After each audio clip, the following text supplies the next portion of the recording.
Flow চার্টে 10-এ 10 পেতে চাও? তাহলে এই ভিডিওটা শেয়ার করে দিয়ে খাতা কলম নিয়ে বসো। আজকের ক্লাসটি করার পর তোমার ইনশাল্লাহ ফ্লো চার্টে আর কোনো সমস্যা থাকবে না। তো তোমরা অনেকেই আমাকে জিজ্ঞেস করছিলে, ভাইয়া ক্লাস দেন না কেন? তো তোমাদের এক্সাম ছিল, প্লাস আমার নিজেরও এক্সাম ছিল। এজন্য ভাইয়া তোমাদের যে ফ্লো চার্টে ক্লাসটি হওয়ার কথা ছিল সেটা লাইভ ক্লাস দিতে পারেনি, তাই তোমাদেরকে রেকর্ডেড ক্লাস হিসেবে দিয়ে দিচ্ছি। তোমাদের যদি কোনো প্রশ্ন থাকে তাহলে অবশ্যই কমেন্ট বক্সে জানাতে ভুল করবে না। তো প্রথমেই আমরা কিছু রুলস পড়ে নিব, যেটা আমাদের ফ্লো চার্ট করার সময় কাজে লাগবে। তো সবাই একটু খাতা কলম হাতে নাও এবং যেটা লিখতে বলবো সেটা লিখবা। হ্যাঁ, তো 1 নাম্বার রুলস হচ্ছে যে ফ্লো চার্টে কখনো ফুল স্টপ ব্যবহার করা যাবে না। কখনো ফুল স্টপ ব্যবহার করা যাবে না। ব্যবহার করা যাবে না। ব্যবহার করা যাবে না। ফুল স্টপ দিলেই তোমার মার্ক কাটা। ঠিক আছে, এটা হচ্ছে তোমার প্রথম এবং প্রধান রুলস। করা যাবে না। সবাই লিখে নাও, খাতায় লিখে নাও যে ফ্লো চার্টে কখনো ফুল স্টপ ব্যবহার করা যাবে না। 2 নাম্বার রুলস হচ্ছে এখানে কখনো ফাইনাইট ভার্ব ব্যবহার করা যাবে না। ফাইনাইট ভার্ব ব্যবহার করা যাবে না। ব্যবহার করা যাবে না। ফাইনাইট ভার্ব কোনটা? ফাইনাইট ভার্ব কোনটা বলো তো? যারা আমার প্রথম ক্লাস করেছো, প্রথম কিন্তু 2টা ক্লাস ফ্রি ক্লাস অলরেডি দিয়ে দেওয়া আছে গ্রুপে। হ্যাঁ, তো আমার যারা প্রথম ক্লাসটা করোনি তারা মাস্ট প্রথম ক্লাসটা করবা, কারণ প্রথম ক্লাসের বেসিক না থাকলে পরের ক্লাসগুলো তুমি অটোমেটিক্যালি বুঝবা না যে আমি কি বলতেছি। তো ফাইনাইট ভার্ব মানে মেইনলি তোমার সমাপিকা ক্রিয়া। আমাদের ভার্বের 5টা ফর্ম আছে। 5টা ফর্মের মধ্যে প্রথম V1 এবং V2 অর্থাৎ প্রেজেন্ট ফর্ম এবং পাস্ট ফর্ম, এই দুইটাকে আমরা ফাইনাইট ভার্ব বলি। তো এই ফাইনাইট ভার্ব সরাসরি ব্যবহার করা যাবে না। অবশ্যই ফ্রেজ ব্যবহার করতে হবে। ফ্রেজ ব্যবহার করতে হবে। ব্যবহার করতে হবে। ফ্রেজ ব্যবহার করতে হবে। ফ্রেজ কি দিয়ে গঠন করা হয় বলো তো? ওই যে তোমাদের ক্লাসে শিখিয়েছিলাম, কিন্তু ফ্রেজ গঠন করতে হয় তোমার নন ফাইনাইট ভার্ব দিয়ে। ফ্রেজ কি দিয়ে গঠন করতে হয়? ফ্রেজ হচ্ছে নন ফাইনাইট ভার্ব দিয়ে গঠন করতে হয়। এবং আমাদের তোমার ফ্লো চার্ট করার ক্ষেত্রে একটা নন ফাইনাইট ভার্ব দেখবে বারবার ইউজ হয়, এটা হচ্ছে V4 বা জেরান। V4 এর গঠন কি? Verb plus ING. Verb plus ING. যেমন হচ্ছে তোমার সুইমিং। হ্যাঁ, তো ভার্ব প্লাস আইএনজি। তো এই যে তোমার V4 ফর্মটা অর্থাৎ জিরান ফর্মটা, এটা তোমার ইনফিনিটিভ ফর্মেও থাকতে পারে, যেমন 2 প্লাস ভার্বের বেস ফর্ম। 2 প্লাস ভার্বের বেস ফর্ম, এগুলো যারা বুঝতেছো না তারা আমার 1 নাম্বার ক্লাসটা করবা, বেসিক গ্রামার। হ্যাঁ, বেসিক গ্রামার 1 নাম্বার ক্লাসটা করবা। বেসিক গ্রামারের উপরে আমি একটা ক্লাস নিয়েছিলাম। ক্লাসটা কোথায় পাবা? আমাদের গ্রুপে পাবা। HSC free English class by Mugdho ভাইয়া যে গ্রুপটা আছে, ওই গ্রুপে আমাদের 1 নাম্বার ক্লাসটা মাস্ট করে নেবা, না হলে ফাইনাইট ভার্ব ফ্রেজ কি এটা আবার যদি ভেঙে ভেঙে বোঝাতে যাই আবার সময় লাগবে। ঠিক আছে, তো এখানে 3টা রুলস কি কি? আমার 3টা জেনারেল রুলস কি কি? কখনো ফুল স্টপ ব্যবহার করা যাবে না, ফাইনাইট ভার্ব ব্যবহার করা যাবে না, এবং অবশ্যই ফ্রেজ ব্যবহার করতে হবে। তো ফ্রেজের মধ্যে কি কি কি দিয়ে আমরা ফ্রেজ গঠন করি? নন ফাইনাইট ভার্ব দিয়ে ফ্রেজ গঠন করি। নন ফাইনাইট ভার্ব কি কি? V3, V4 আর V5। V3 কি? ভার্বের পাস্ট পার্টিসিপল ফর্ম, যেমন গো, ওয়েন্ট, গন। V4 মানে কি? তোমার ভার্বের সাথে আইএনজি, যেমন গোইং। V5 মানে কি? 2 প্লাস ভার্বের বেস ফর্ম, যেমন টু গো। হ্যাঁ, তো নন ফাইনাইট ভার্ব দিয়ে আমরা ফ্রেজ গঠন করি। তো আমার ফ্লো চার্টের সময় সবসময় এই 3টা বিষয় খেয়াল রাখতে হবে। এবং ফ্লো চার্টটা এবং 4 নাম্বার রুলস লেখো। 4 নাম্বার রুলস লেখো যে প্রশ্নে কি চেয়েছে সেই অনুযায়ী আমার ফ্রেজ গঠন করতে হবে। প্রশ্নে কি চেয়েছে সেই অনুযায়ী আমার ফ্রেজ গঠন করতে হবে। প্রশ্নে কি চেয়েছে সেই অনুযায়ী আমার ফ্রেজ গঠন করতে হবে। সেই অনুযায়ী আমার কি গঠন করতে হবে? ফ্রেজ গঠন করতে হবে। লেখো, প্রশ্নে কি চেয়েছে সেই অনুযায়ী আমার ফ্রেজ গঠন করতে হবে। হ্যাঁ, তারপর এখন আমরা কিভাবে অ্যানসার স্ট্রাকচার দেখব, কিভাবে তোমরা অ্যানসার করবা। এটা লিখেছো 4 নাম্বার পর্যন্ত লিখেছো যে প্রশ্নে কি চেয়েছে সেই অনুযায়ী আমার অ্যানসার করতে হবে। আচ্ছা, তারপরে এখন আমরা মডেল অ্যানসার দেখব যে কিভাবে আমরা শুরু করব। আচ্ছা,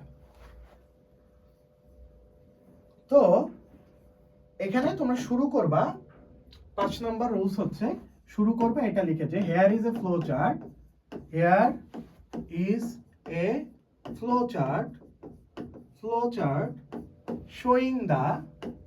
showing the তারপরে যেটা চেয়েছে প্রশ্নে ড্যাশ অফ ড্যাশ। হ্যাঁ, তো here is a flow chart showing the, তারপর প্রশ্নে যেটা চেয়েছে সেটা অনুযায়ী তোমার লিখতে হবে।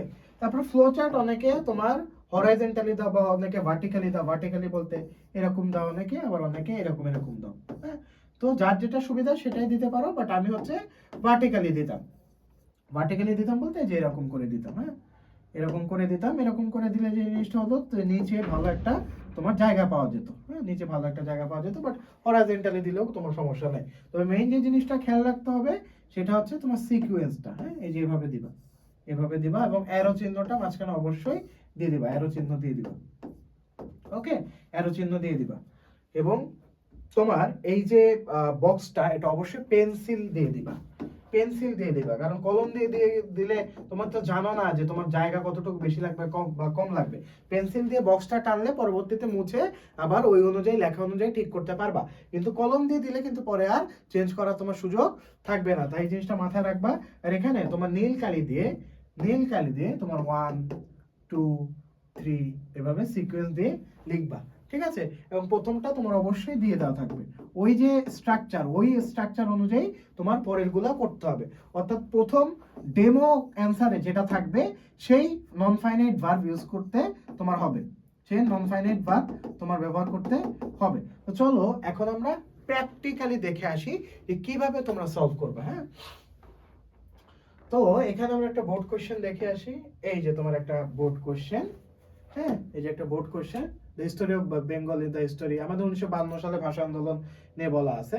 তো এখানে এই যে এই কোশ্চেনটা আমরা দেখি যে আমি তোমাদেরকে কি বলছিলাম, একটু মিলাও এখন কথার সাথে। ফুল স্টপ ব্যবহার করা যাবে না। তো দেখো ওরা যে প্রথম অ্যানসারটা দিয়েছে, এখানে কি কোনো ফুল স্টপ আছে? এখানে কোনো ফুল স্টপ আছে? নাই। এবং এই যে ব্লাডশেড এটা ভার্বের কি form? V3 form, past participle form. এই যে শেডিং, এটা ভার্বের কি ফর্ম? V4 বা জিরান।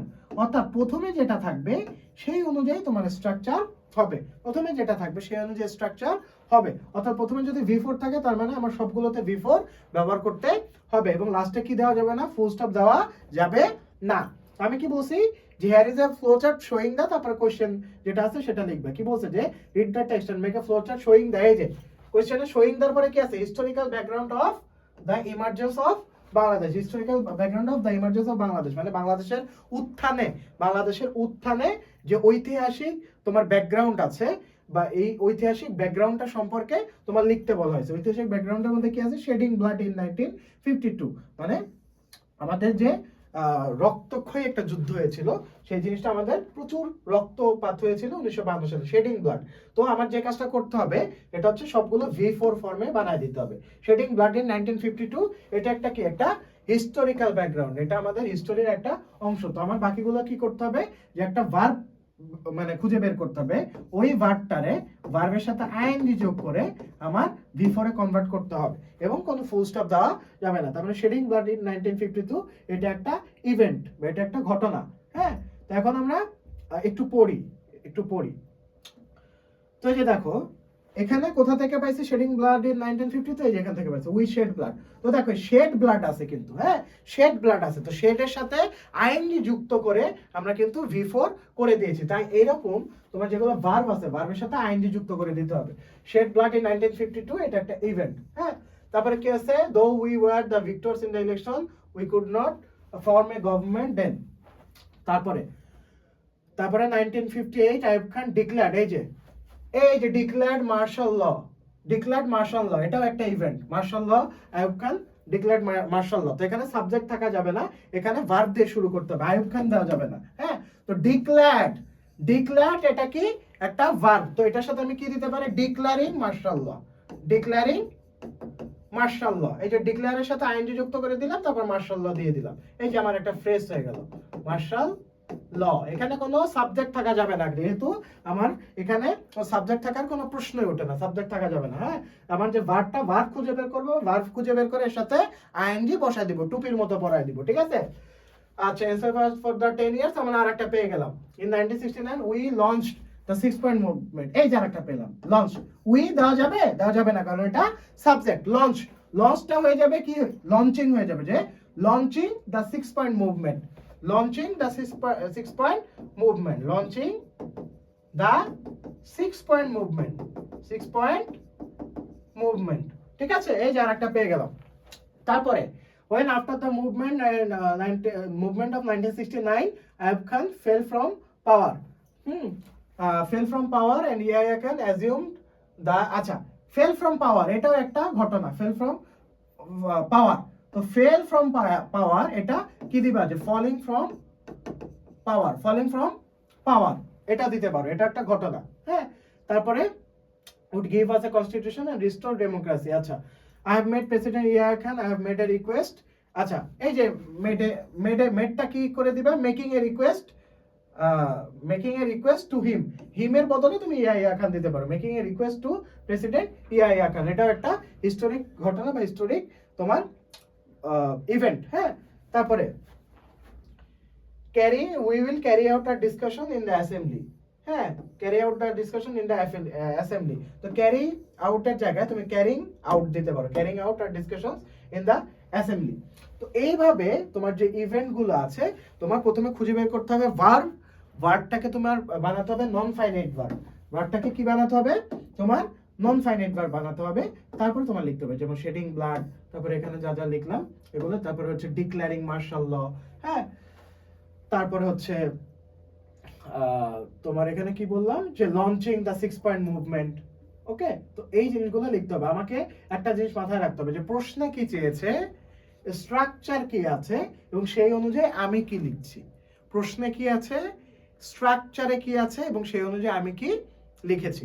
তো এই কয়েকটা জিনিস যদি খেয়াল রাখতে পারো, তাহলে তোমার কিন্তু একদম মানে ফ্লো চার্টটা একদম পানি ভাব। হ্যাঁ, তোমাদের আমাদের যে কোর্সটা আসবে, আমাদের ফেব্রুয়ারির 1 তারিখ থেকে শুরু হবে। এই কোর্সটাতে তোমাদের আরো হাতে কলমে প্র্যাকটিস করে আমাদের ফুল ফার্স্ট পেপার এবং সেকেন্ড পেপার আমি কমপ্লিট করে দিব। তো এই ক্লাসটা অবশ্যই আমাদের গ্রুপে পেয়ে যাবে এবং ভিডিওটি অবশ্যই শেয়ার দিতে ভুলবে না। দেখা হচ্ছে পরবর্তী ভিডিওতে। আসসালামু আলাইকুম।